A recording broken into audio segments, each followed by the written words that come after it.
Demands को लेकर यहाँ के अवाम केडीए और अपेक्स बॉडी की क़यादत में आगे बढ़ चुकी है और शिद्दत के साथ इन डिमांड्स को पेश कर रही है। मुझे उम्मीद है कि ऑल इंडिया कांग्रेस कमेटी और राहुल गांधी जी करगिल और लेह के आवाम के इन डिमांड्स को कंसिडर करके उसे आगे पहुंचाने की कोशिश करेंगे।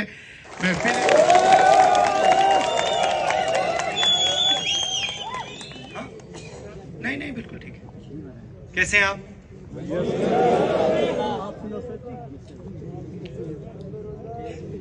तकरीबन 1 साल पहले मैं कन्याकुमारी से श्रीनगर तक चला था। भारत जोड़ो यात्रा आपने देखी थी वो?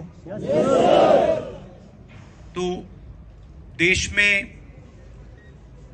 पिछले कुछ सालों से काफी नफरत, रिस्पेक्ट होनी चाहिए, यही है कांग्रेस पार्टी। और आपने फर्क देख लिया है, देश में आपने फर्क देख लिया है। बीजेपी का राज देख लिया आपने, कांग्रेस पार्टी का राज देखा है, ठीक है? तो आप ये मत सोचिए कि कांग्रेस पार्टी बीजेपी से टक्कर नहीं ले सकती है। मैं आपको गारंटी देके कह रहा हूं 2024 में हम बीजेपी को हरा देंगे।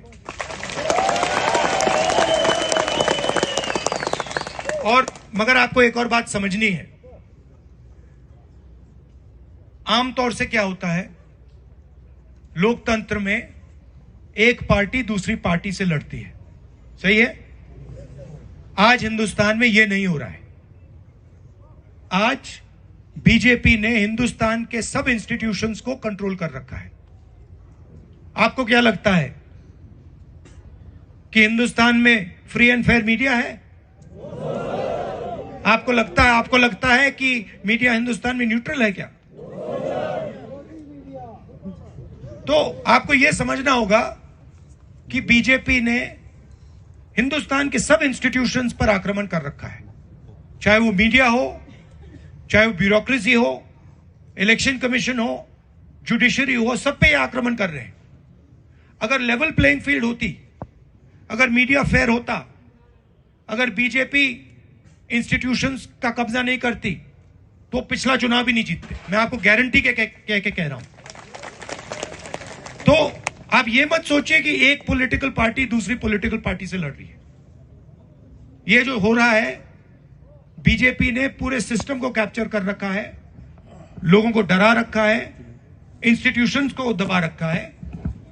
तो ये दूसरी तरीके की लड़ाई है। That is something that is very very clear.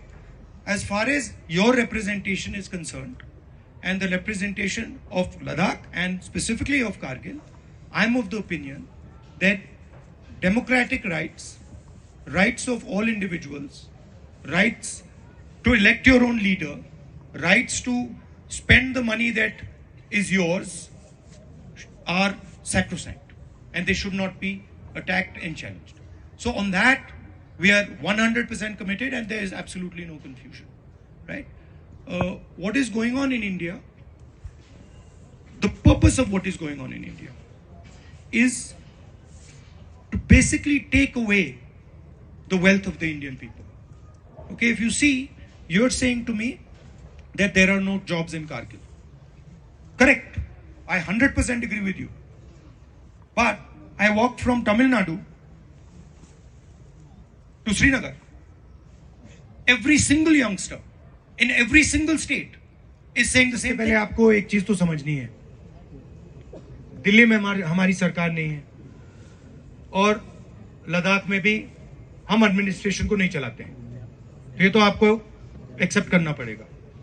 तो हम आपके लिए आज क्या कर सकते हैं? जो आपने बोला, पार्लियामेंट में आपका जो अनएम्प्लॉयमेंट का मुद्दा है उसको हम पार्लियामेंट में आपके लिए उठा सकते हैं, कोई प्रॉब्लम नहीं, ठीक है? और ये मैंने लद्दाख में हर रीजन में सवाल पूछा है कि हम आपके लिए, आपकी मुश्किल क्या है और हम आपकी मुश्किल को पार्लियामेंट में कैसे उठाएं। तो खुशी से मैं, जो आपकी यहाँ की लोकल इश्यूज हैं, अनएम्प्लॉयमेंट की इशू है, खुशी से मैं पार्लियामेंट में उसको रेज कर सकता हूँ। मैं रेज कर सकता हूँ, हमारे दूसरे एमपीज भी रेज कर सकते हैं। तो पूरे देश का अटेंशन आपकी ओर आएगा और उनको भी पता लगेगा कि हिंदुस्तान में लद्दाख नाम की एक जगह है। वो तो आसानी से कर सकता हूँ, कर दूंगा। तो हमने सोचा कि अगर बीजेपी के लोग देश को बांटने में लगे हैं तो हमारा काम देश को जोड़ने का है, इसलिए हमने भारत जोड़ो यात्रा की। आपको देखने के लिए thank you. I would like to congratulate you. आपका बना हुआ, आपका स्ट्रगल किया हुआ, आपने हमारी सुनी थी कि कोई 7-8 साल पहले जो जोजिला के टनल के बारे में जो आपको कश्मीर के लोगों ने रिक्वेस्ट रखा था, आपका टनल का 50% कामयाब हो, इसके लिए आपको मुबारकबाद पेश करता हूँ सर। और करगिल की यूथ की तरफ से सर एक उम्मीद हमें यही है कि इंशाअल्लाह बहुत जल्दी आप रूली प्रॉब्लम तो उन्होंने आपको रिपेयर कर दिया, बता दिया। तो अपने बारे में बताइए आप। सर मैं तो यही की हूँ। क्या करते हो? Sir I am a student. क्या पढ़ाई हो रही है? Sir I am preparing for PhD अच्छा, in what? in zoology। In zoology sir। zoology। Yes sir। And subject क्या है एग्जैक्ट? Sir टॉपिक क्या है personally PhD का? I am interested in fisheries, ecology। How come? Sir? क्यों? Why are you interested in fisheries? Because I am interested। आपको यहाँ पे, और राहुल जी आपका सबसे ज़्यादा शुक्रिया कि आप यहाँ पे आए और हमसे इंटरेक्ट किया। I think in today's time you are the only sane voice in the parliament and we really No, but they removed me from parliament. yeah, they removed मुझे you, निकाल but दिया पार्लियामेंट से। we are so thankful that you got reinstated and you are talking about the issue of people, the common people, and you have noted down some difficulties that people of Ladakh wholly face. But I would like to add one more difficulty that we have. We have an issue of identity. Our Muslimness is under attack. Ladakh, especially, I am talking about Kargil. Kargil was promised the joint capital of Ladakh. But we haven't seen anything like a capital in Kargil. You have seen the roads, you have seen the level of development that is going on. You have seen the level of development that is going around. It is totally haphazard development, unplanned, ruthless. You know, it's just like it's a gimmick. It's a foul play that is happening with people of Kargil. I want to speak for the people of Kargil right now. I'll come to Ladakh later. And we have seen our Muslimness, the identity we hold very dearly. We are very proud to be Kargili. We are very proud to be Muslim. Equally proud. We hold our identity very, very strongly, and it's extremely dear to us.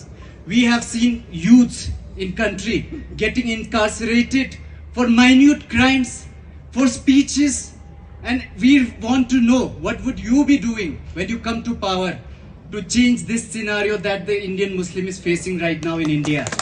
So I would like to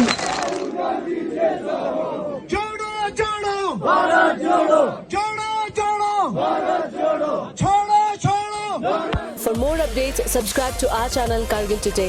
Click the show links and enjoy watching the videos. Like us on Facebook and follow us on Instagram. Keep watching Kargil Today. Keep enjoying Kargil Today, the only voice of Kargil Ladakh.